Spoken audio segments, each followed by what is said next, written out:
जिस मरीज के पास सही कलर पहचानने की वो कुव्वत नहीं होती है, इसको मेडिकल लैंग्वेज में क्या कहते हैं? मंडे टू फ्राइडे होते हैं, Monday Tuesday Wednesday Thursday Friday, सुबह 9 बजे से लेकर 3 बजे। जब उसको बोलते हैं कि आप इस कलर को पहचानिए, वो कुछ उस कलर का दूसरा नाम बताते हैं। डायबिटिक मरीजों में ये ज्यादा क्यों पाया जाता है? एक होती है आपकी आंखें, जिसको डायबिटिक रेटिनोपैथी बोलते हैं। एक होती है आपकी किडनी। बहुत सारे लोग केमिस्ट से जाके आंख में थोड़ी सी भी इरिटेशन हो रही है, कुछ भी हो रहा है, लोग क्या करते हैं, सीधे बाई चांस किसी की आंख में कुछ चला जाए, उसको उस हालत में क्या करना चाहिए? जिसको कॉर्निया, कॉर्निया, वो कॉर्निया जो है वो डिफॉर्म होता है। बिस्मिल्लाहिर्रहमानिर्रहीम। कश्मीर आज तक नौ देख रहे हैं आप, और मैं हूं आपका दोस्त निसार भट्ट। एक पटन जन कशीर मजन वुचान अचन हज प्रॉब्लम या डायबिटिक बीमार या आम लोग शिकायत करान कि अचन ज्यादा प्रॉब्लम तिमन युस जन अल्लाह ताला सुन सारी खुद सह अनमोल न्यामत अल्लाह ताला दिसमज अकिस इंसानस। अमि चीज निशन ज्यादा इंसान डिस्टर्ब गसान अकिस इंसानस अचन हज प्रॉब्लम। अस करो यथ वीडियोस में जानने कोशिश कि क्या वजूहत लकटन बजन या बड़न इंसान अचन हज प्रॉब्लम या अच गाशस मज ज्यादा दिक्कत। हमारे साथ में डॉक्टर इरमशा तहसीन, एक ऑप्थेमोलॉजी, इनसे बात जानने की कोशिश करेंगे कि आखिरकार ये जो वादी कश्मीर के अंदर आंखों की जो ज्यादा मरीज पाए जाते हैं, आंखों से रिलेटेड जो हमारे पास जो रोज हमारी नोट्स में जो बातें आती हैं कि दाएं भी आंखों के मरीज, बाएं भी आंखों के मरीज, और तो और जो डायबिटिक पेशेंट्स हैं उनसे रिलेटेड भी हम बात करेंगे। डॉक्टर साहब, आपका बहुत बहुत शुक्रिया हमारे साथ जुड़ने के लिए। और आप हमारे नाज़रीन को बताइएगा कि आप कब से इस प्रोफेशन में हो, जो है इस प्रोफेशन के जरिए से ट्रीट करते हैं?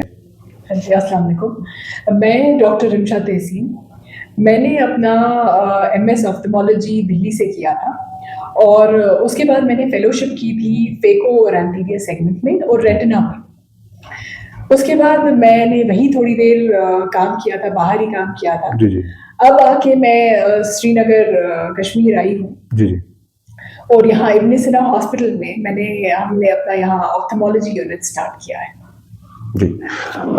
सबसे पहला सवाल जो है, आंखों, यानी कि आंखों की बात हो रही है कि सबसे ज्यादा जो बीमारियां आजकल आंखों में लाहक रहती है, किस वजह से रहती है? हमारे नाजरीन को बताइए। देखिए, जो तकलीफ मतलब आजकल सबको ही आंखों में हो रही है, वो तो आजकल मैं बोलूंगी कि सबसे ज्यादा देन हमारी टेक्नोलॉजी की है।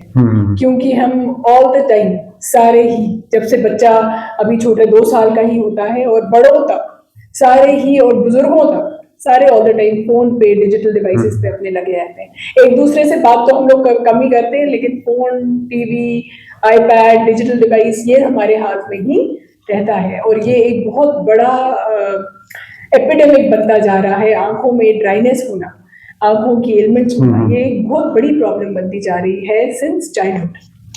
कम उम्र के बच्चों में ये ज्यादातर ये मर्ज पाया जाता है कि आजकल अगर देखा जाए तो अक्सर बेशतर हम देखते हैं कि पहले के जमाने में जब ये प्रॉब्लम्स जो होती थी वो बड़ी उम्र के लोगों में हुआ करती थी, लेकिन आजकल छोटे बच्चों की उम्र के लोग बच्चों में पाए जाते हैं, आंखों की शिकायत करते हैं। कभी बच्चे आंखें मरोड़ते हैं या उन्हें जो है धुंधला धुंधली दिखाई देता है। क्या वजूहत हो सकते हैं? देखिए, अल्लाह ताला ने हमारी आंखें इन डिजिटल डिवाइसेस के लिए बनाई नहीं, उन्होंने ये काम के लिए बनाया ही नहीं था हमारी आंखों। लेकिन आजकल हम, जैसे ही बच्चा छोटा ही होता है, 2-3 साल के बच्चों को आप देखोगे, खाना खाते खाते उनको फोन चाहिए, कोई भी काम करते करते उनको फोन चाहिए, गेम खेलनी हो, यूट्यूब देखना है, गेम खेलनी है। तो इस वजह से आंखों, बच्चों की डेवलपिंग आईज जो होती हैं, जो अभी बन ही रही हैं, जब आप उनको इतना ज्यादा नियर वर्क से, इतना डिजिटल डिवाइस से एक्सपोज करते हो, उन्हें वही दिखाते रहते हो ऑल द टाइम, तो उनकी आंखों को एक सिग्नल जाता है कि नियर वर्क, नजदीक का काम करना है, और जिसकी वजह से वो बड़ी बड़ी होती है, जिसकी वजह से उनको अमूमन शीशा पहनना पड़ता है। जैसे वो 5-6 साल के होते हैं तो शीशे की जरूरत पड़ ही जाती है सभी बच्चों को। एक और सवाल मैम आपसे पूछना चाहेंगे, जो ब्लू लाइट, कई मरीज ये शिकायत करते हैं कि हमें जो दिखाई देता है ज्यादातर ब्लू, हमें वो खुद को जब जैसे किसी गार्डन में जाते हैं या किसी पार्टी में जाते हैं या इंडोर रहते हैं, उन्हें जो है ब्लू ब्लू सा दिखाई देता है। ये ब्लू एक्चुअल में है क्या?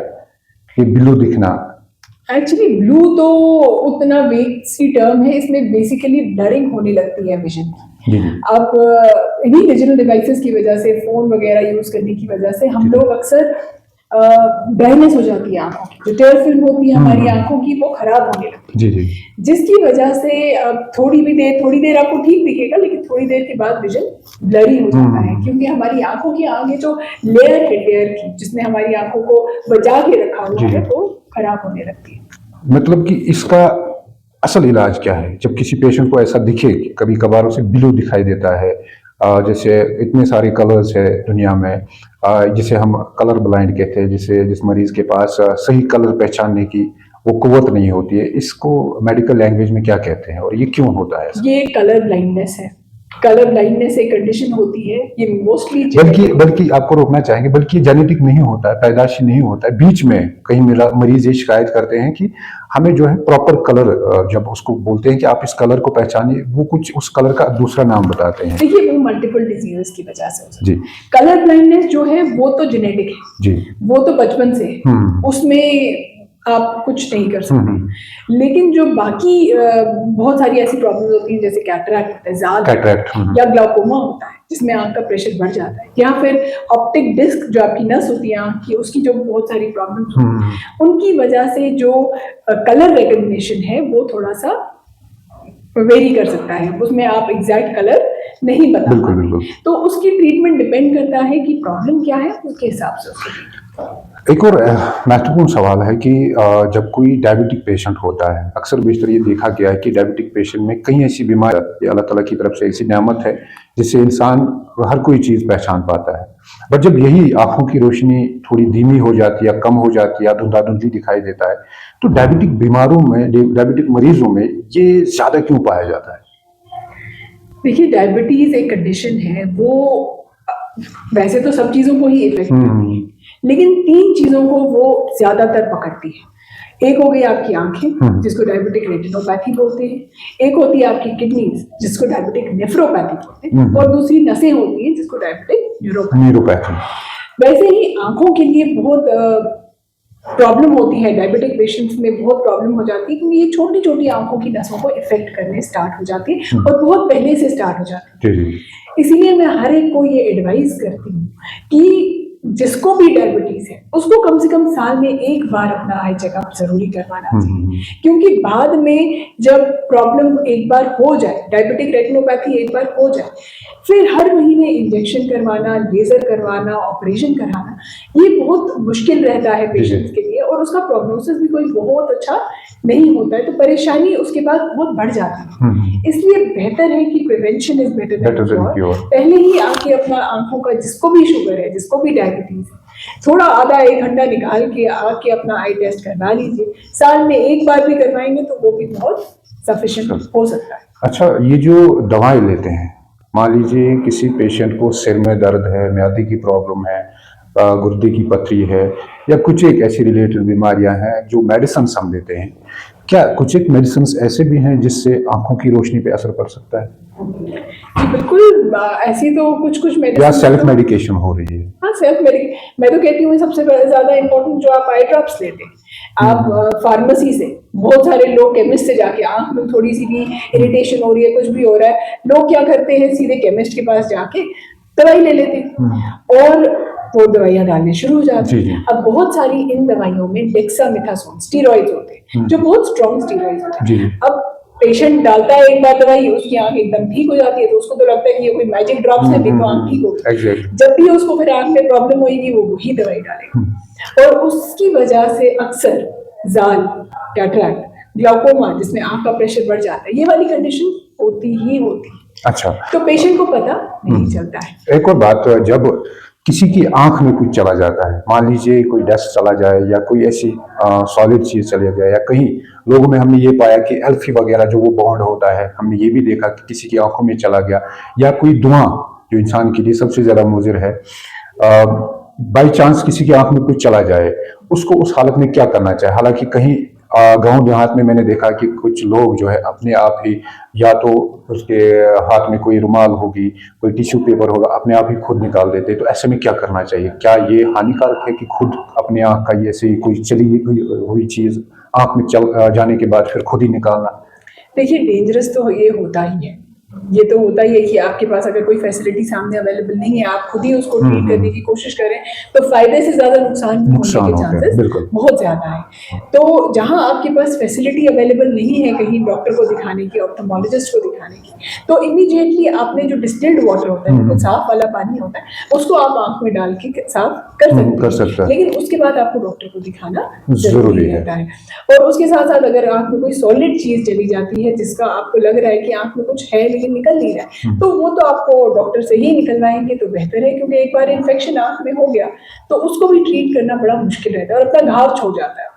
वो ऐसा स्कार छोड़ जाता है जिसकी वजह से विजन में काफी प्रॉब्लम्स आती है। तो इसलिए बेहतर रहता है कि अगर आपके पास कोई ऑप्थेमोलॉजिस्ट सामने अवेलेबल है तो आप उसी से ट्रीट करें। दूसरी बात ये, जब बच्चे सुबह नींद से उठते हैं या बड़े इंसान भी, फिर जब वो उठते हैं ना, फटाक से अपनी आंखों को ऐसे मरोड़ लेते हैं, ऐसे में कहीं आंखों के बीच में जो, जिसे हम कश्मीरी में लेद बोलते हैं, आप मेडिकल लैंग्वेज में उसे क्या बोलते हैं मुझे नहीं पता, वो जब आती है वो किस कारण आती है, या फिर ऐसे खुद ही आंखें मरोड़ना, हाँ ये इधर खारिश हो गई, खुजली आ गई, ऐसे में क्या करना चाहिए? क्या हाथ से डायरेक्टली खुजाना चाहिए या? आंखें मरोड़ना हमको बड़ी आम सी छोटी सी चीज लगती है कि हम आंखें मरोड़ रहे हैं तो उससे तो क्या ही फर्क पड़ेगा, हमको ऐसा लगता है, लेकिन ऐसा होता नहीं। हम जब ऐसा आंखें बार बार अपनी मरोड़ते हैं, कश्चन जिसको बोलते हैं कश्मीरी में, वैसे करते हैं, तो उसकी वजह से क्या होता है, हमारी आंख के आगे एक लेयर होती है जिसको कॉर्निया बोलते हैं। वो कॉर्निया जो है वो डिफॉर्म हो जाता है, वो खराब हो जाता है, बार बार आंखों को रब करने से वो पतला हो जाता है और उसको वापस आप ठीक नहीं कर सकते। एक बार वो पतला हो गया तो वो हो गया। फिर वो एक कंडीशन होती है जिसको केराटोकोनस बोलते हैं, जो कश्मीर में बहुत कॉमन है क्योंकि यहाँ एलर्जी रहती है, लोग अपनी आंखों को अक्सर खुजाते रहते हैं, तो वो हमको अवॉइड करना है किसी भी हालत में। जहां जितना अवॉइड, अब थोड़ा बहुत तो इंसान कर ही लेता है, लेकिन बार बार ऐसे नहीं करना होता है। अगर किसी को ऐसे ज्यादा लग भी रहा है, आप शीन लें, अपने आपके फ्रिज में शीन होगा तो वो ले, उसको रुमाल में डालें और उससे टकोर करें तो उससे फर्क आपको पड़ जाएगा, लेकिन ऐसे आंखों को मरोड़ना अच्छी बात नहीं। तो दूसरी बात के, जब आजकल गर्मी का सीजन है, कुछ लोगों के पसीने, या अक्सर बेशतर लोगों के पसीने छूट जाते हैं गर्मियों में, तो फिर वो पसीना आंखों के अंदर चला जाता है, इतना लगता है कि जैसे मिर्ची डाली गई हो आंखों में। तो ऐसे में कुछ लोगों की जो रैशेस वो बढ़ जाती है, कोई देसी इलाज वो करना चाहेगा तो तुरंत क्या करना चाहिए उस इंसान को जिसे ये रैशिंग वगैरह होती है इन पसीनों की वजह से? देखिए, अगर सेल्फ मेडिकेशन, जब तक वो किसी क्लिनिक पे ना पहुंच जाए, आप सीधा लुब्रिकेटिंग आई ड्रॉप्स जो आते हैं आपके, जैसे आज आपका सीएमसी आता है, एचपीएमसी वाले ड्रॉप्स आते हैं, वो आप उस इमीडिएटली अपनी आंख में यूज कर सकते हैं। बट उसके अलावा कोई भी ड्रॉप आपको बिना डॉक्टर की कंसल्टेशन के डालना नहीं चाहिए। एक और सवाल कि क्या एक नॉर्मल इंसान को आंखों का चेकअप करा लेना चाहिए? मैं तो कहती हूँ हर इंसान को कम से कम साल में एक बार अपनी आईज का चेकअप जरूरी करवाना चाहिए, क्योंकि आंखों की बहुत सारे ऐसे मर्ज हैं जो अगर सही टाइम पे ट्रीट कर लिए गए तो वो आंखें लाइफ सेविंग, जैसे जिनको बोलते हैं वैसे आई सेविंग हो सकता है। जस्ट एक बार अगर आप अपनी आंख का चेकअप रेगुलरली साल में एक बार आधा घंटा निकाल के अपनी आईज का चेकअप कराएंगे तो आपके लिए ही बहुत अच्छा है। आपसे एक दो बातें और होंगी। कश्मीर आई नाउ देख रहे हैं आप, इस वक्त में इब्न सीना हॉस्पिटल में मौजूद हूँ। मेरे साथ में है डॉक्टर साहिबा जो आपको बराबर आंखों से मुतल्लिक अमराज और उनके इलाज के बारे में बता रही है। अगर आप अपनी आंखों का कंसल्ट कराना चाहते हैं, किसी भी मर्ज में आंखों से रिलेटेड आप मुब्तला है, तो आप इब्न सीना हॉस्पिटल में आ सकते हैं। और मैडम आपको, डॉक्टर साहिबा बैठी है, ये आपको टाइमिंग भी बताएगी और जो आपका ट्रीटमेंट होगा प्रॉपर तरीके से होगा। इब्न सीना हॉस्पिटल नजदीक रेलवे स्टेशन ओमपुरा बड़गाम। मैम, एक और सवाल पूछना चाहेंगे, जो कैप्सुलोटॉमी है मेडिकल लैंग्वेज में, जो ज्यादातर आंखों में होता है, जैसे आप खुद ही जैसे किसी आंखों की सर्जरी करनी होती है कि क्या हो, थोड़ा बहुत इस पर वजाहत कीजिए, क्या होता है? किसी पेशेंट को कैप्सुलोटॉमी वो वगैरह करवाना होता है, वो किस हालत में करना पड़ता है? कैप्सुलोटॉमी हाँ, ऐसे मैंने कुछ सुना है।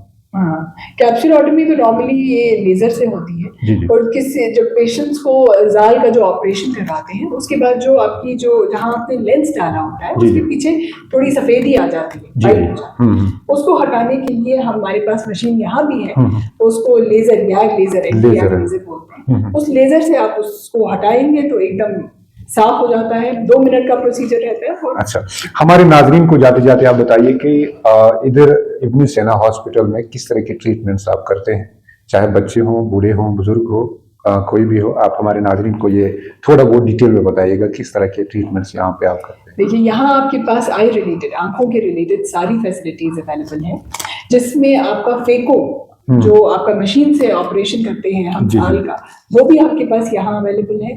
और बाकी सारे आई के मर्ज जितने भी होते हैं आप यहाँ आके ट्रीटमेंट करवा सकते हैं। यहाँ हमारे पास सारी मशीनें हैं, यहाँ तक कि यहाँ हमारे पास गोल्ड कार्ड भी है। तो अगर कोई भी प्रॉब्लम, कोई भी आईज रिलेटेड प्रॉब्लम आपको होती है तो यहाँ आके आप।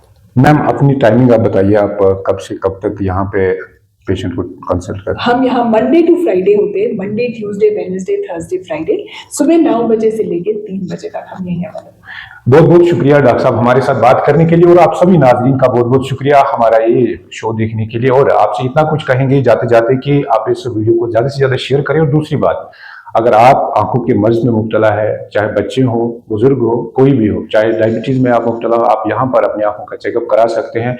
डॉक्टर साहब ने अपना टाइमिंग और यहाँ की ट्रीटमेंट के बारे में आपको बता दिया। उम्मीद है कि आपको ये वीडियो अच्छी लगी होगी, तो जाते जाते वीडियो को ज्यादा से ज्यादा शेयर करें। बहुत बहुत शुक्रिया डॉक्टर साहब आपका। अल्लाह हाफिज।